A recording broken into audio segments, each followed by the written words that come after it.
Assalamualaikum warahmatullahi wabarakatuh. Kami dari kelompok 2 di sini akan mempresentasikan bagaimana dampak dari kekurangan dan kelebihan energi yang berada di dalam tubuh kita beserta dengan cara untuk mengetahui dan menghitung energi yang berada dalam tubuh kita. Nama kelompoknya yang pertama saya Anggundira Wibowo, lalu Gresika Putri Mauldia, yang ketiga Fadil Muhammad, yang keempat Riki Putra, yang kelima Firmansyah, dan yang terakhir adalah Nur Izin. Definisi asupan energi. Tubuh memperoleh energi dari makanan yang dimakan, dan energi dalam makanan ini terdapat sebagai energi kimia yang dapat diubah menjadi energi dalam bentuk yang lain. Dan energi tersebut diperoleh dari karbohidrat, protein, dan lemak yang berasal dari bahan makanan. Kebutuhan energi seseorang menurut WHO tahun 1985 adalah konsumsi energi berasal dari makanan yang diperlukan untuk menutupi pengeluaran energi seseorang bila mempunyai ukuran dan posisi tubuh dengan tingkat aktivitas yang sesuai dengan kesehatan jangka panjang dan yang memungkinkan pemeliharaan aktivitas fisik yang dibutuhkan secara sosial dan ekonomi. Kebutuhan energi seseorang ditentukan oleh metabolisme basal aktivitas fisik maupun efek makanan. Angka metabolisme basal merupakan kebutuhan energi minimal yang dibutuhkan dalam tubuh menjalankan proses yang vital. Faktor-faktor yang mempengaruhi angka metabolisme basal adalah ukuran tubuh, posisi tubuh, umur tubuh, sekresi endorfin, kehamilan, status gizi, dan suhu lingkungan. Pada usia remaja, terjadi proses pertumbuhan jasmani yang pesat serta pertumbuhan bentuk dan susunan jaringan tubuh.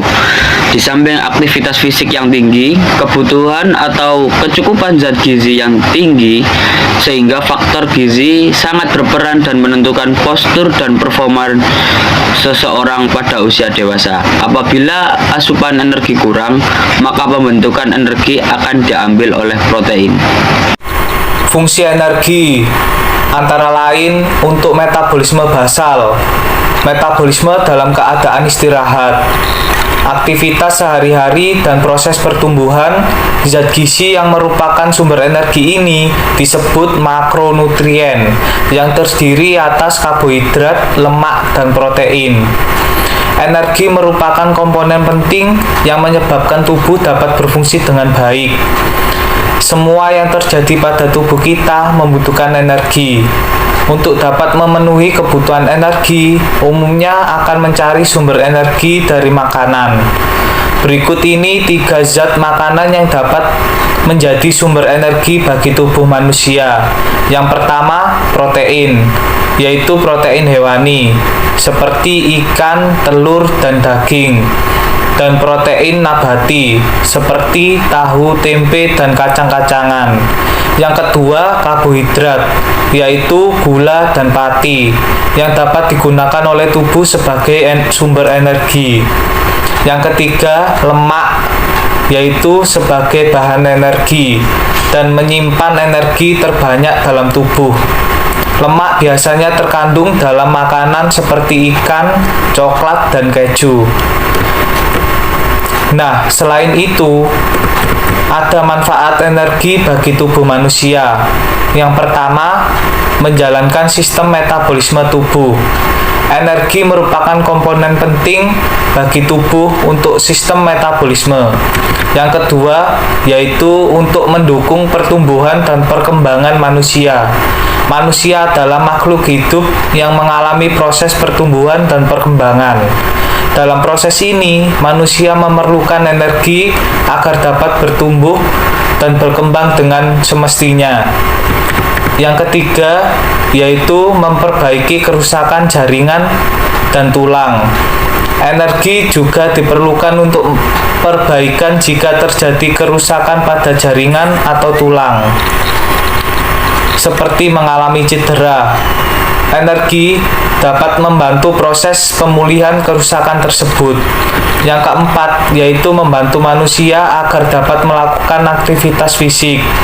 Energi sangat dibutuhkan untuk manusia karena merupakan sumber energi yang dapat menggerakkan sesuatu. Sumber energi. Energi diperoleh dari karbohidrat, lemak, dan protein yang ada di dalam bahan makanan. Kandungan karbohidrat, lemak, dan protein suatu bahan makanan menentukan nilai energinya. Karbohidrat dan protein mempunyai nilai energi 4 per gram. Sedangkan lemak dan minyak nilainya lebih dari 2 kali lipat, yaitu 9 per gram. Sumber energi berkonsentrasi tinggi adalah bahan makanan sumber lemak seperti lemak dan minyak, kacang-kacangan, dan biji-bijian. Setelah itu, bahan makanan sumber karbohidrat seperti padi-padian, umbi-umbian, dan gula murni. Semua makanan yang dibuat dari bahan dan dengan bahan makanan tersebut merupakan sumber energi. Energi merupakan asupan utama, karena jika pertumbuhan energi tidak terpenuhi, maka protein, vitamin, dan juga mineral yang ada tidak dapat digunakan secara efektif untuk berbagai fungsi metabolisme. Energi yang dibutuhkan remaja dipengaruhi oleh basal metabolic rate, BMR, yaitu energi yang dibutuhkan saat seseorang dalam keadaan istirahat, maupun tingkat pertumbuhan, komposisi tubuh, dan juga tingkat aktivitas fisik. BMR sangat berhubungan dari tiap individu masing-masing. Remaja laki-laki itu mengalami peningkatan yang lebih besar dalam tinggi dan berat badan, sehingga remaja laki-laki memiliki tingkat metabolisme maupun kebutuhan energi yang lebih besar dibandingkan remaja perempuan. Pertumbuhan dan juga perkembangan fisik selama pubertas sangatlah membutuhkan asupan energi dan zat gizi. Asupan energi yang rendah dapat mengakibatkan tertundanya pubertas ataupun keterlambatan pertumbuhan. Dampak kelebihan dan kekurangan energi. Kelebihan energi terjadi bila konsumsi energi melalui makanan, melalui energi yang dikeluarkan. Kelebihan energi ini akan diubah menjadi lemak tubuh. Akibatnya jadi berat badan lebih atau kegemukan. Kegemukan bisa disebabkan oleh kebanyakan makan dalam hal karbohidrat, lemak, maupun protein, tetapi juga karena kurang bergerak. Kegemukan dapat menyebabkan gangguan dalam fungsi tubuh, merupakan risiko untuk menderita penyakit kronis seperti diabetes mellitus, hipertensi, penyakit jantung koroner, penyakit kanker, dan dapat memperpendek harapan hidup. Dampak kelebihan energi. Yang pertama adalah sulit menurunkan berat badan. Kedua, kandungan kolesterol tinggi pada tubuh. Ketiga, sering merasa lapar. 4, rentan kena diabetes mellitus tipe 2. 5, mood mudah berubah. Energi terjadi bila konsumsi energi melalui makanan kurang dari energi yang dikeluarkan. Tubuh akan mengalami keseimbangan energi negatif. Akibatnya berat badan kurang dari berat badannya seharusnya atau ideal. Bila terjadi pada bayi, dan dokter akan menghambat pertumbuhan pada orang dewasa, penurunan berat badan, dan kerusakan jaringan tubuh. Selanjutnya, di sini saya akan menjelaskan materi tentang menghitung kebutuhan energi. Tingkat metabolisme basal atau BMR merupakan tingkat dasar di mana tubuh Anda atau tubuh kita mengkonsumsi kalori untuk fungsi metabolisme dasar seperti mempertahankan suhu internal, memperbaiki sel, memompa darah, menguatkan otot saat beristirahat. BMR setiap orang tergantung pada kategori usia, jenis kelamin, berat badan, dan tinggi badan. Cara paling mudah untuk mengetahui BMR yaitu dengan menggunakan rumus Harris-Benedict dan rumus dari WHO. Rumus BMR ini dibedakan antara pria dan wanita. Jadi rumus untuk menentukan BMR pada pria dan wanita berbeda. Yaitu yang pertama dari rumus Harris-Benedict, yang merupakan salah satu rumus yang sering digunakan oleh para ahli gizi. Rumus ini memperhitungkan usia, jenis kelamin, berat badan, tinggi badan, dan tingkat aktivitas kita. Pertama-tama, kita perlu menghitung basal metabolisme terlebih dahulu. BMR atau laju metabolisme basal merupakan perkiraan jumlah energi yang digunakan untuk menjalankan fungsi dasar tubuh dalam kondisi beristirahat. BMR pada pria dan wanita dapat diketahui dengan rumus seperti ini. Untuk BMR pada pria, cara menghitung rumusnya yaitu 66,5 ditambah 13,7 dikali berat badan ditambah 5 kali tinggi badan dikurangi 6,8 dikali dengan usia. Sementara itu, menghitung BMR pada wanita yaitu 655 ditambah 9,6 dikali berat badan ditambah 1,8 dikali tinggi badan dikurangi 4,7 dikali dengan usia. Pada rumus tersebut, berat badan dicantumkan dalam satuan kilogram, sedangkan tinggi badan dalam satuan sentimeter. Hasil dari perhitungan tersebut kemudian dikalikan dengan faktor aktivitas fisik, yaitu yang kedua, menurut rumus WHO atau menghitung dengan cara rumus WHO. Rumus WHO lebih sederhana dibandingkan rumus Harris-Benedict. Rumus ini tidak dapat memperhitungkan tinggi badan, melainkan dibagi berdasarkan kategori usia. Sebagai contoh, untuk mencari kebutuhan energi, seorang wanita berusia 18 sampai dengan 29 tahun menggunakan rumus 14,7 dikali berat badan dalam kilogram ditambah 496. Sedangkan untuk mencari kebutuhan energi pada pria usia sekitar 18 sampai 29 tahun yaitu menggunakan rumus 15,3 dikali berat badan dalam kilogram ditambah 679.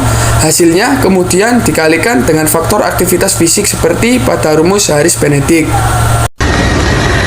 Jadi, kesimpulan dari presentasi ini yaitu di dalam tubuh manusia terdapat energi kimia. Di dalam energi kimia ini terdapat fungsi untuk tubuh yaitu berpengaruh pada tubuh manusia sebagai proses pertumbuhan dalam aktivitas sehari-hari. Di dalam proses energi, terdapat sumber energi yang diperlukan tubuh manusia untuk melakukan aktivitas. Sumber energi tersebut yang paling berpengaruh dalam tubuh manusia yaitu karbohidrat. Dikarenakan karbohidrat merupakan sumber utama penghasil energi terbesar dalam tubuh. Selain itu, terdapat sumber energi lain yang berpengaruh dalam tubuh manusia, seperti protein, mineral, dan juga lemak. Adalah dari kelebihan energi di tubuh, yaitu yang pertama, sulit untuk menurunkan berat badan. Setelah itu, kandungan kolesterol tinggi pada tubuh, sering merasa lapar, rentan kena diabetes mellitus tipe 2, mood mudah berubah.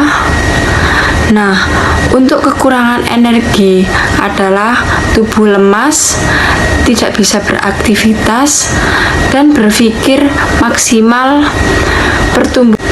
pertumbuhan terhambat, daya tahan tubuh menurun, sehingga mudah terserang penyakit. Dan penjelasan tersebut tentang dampak dari kelebihan dan kekurangan energi dalam tubuh.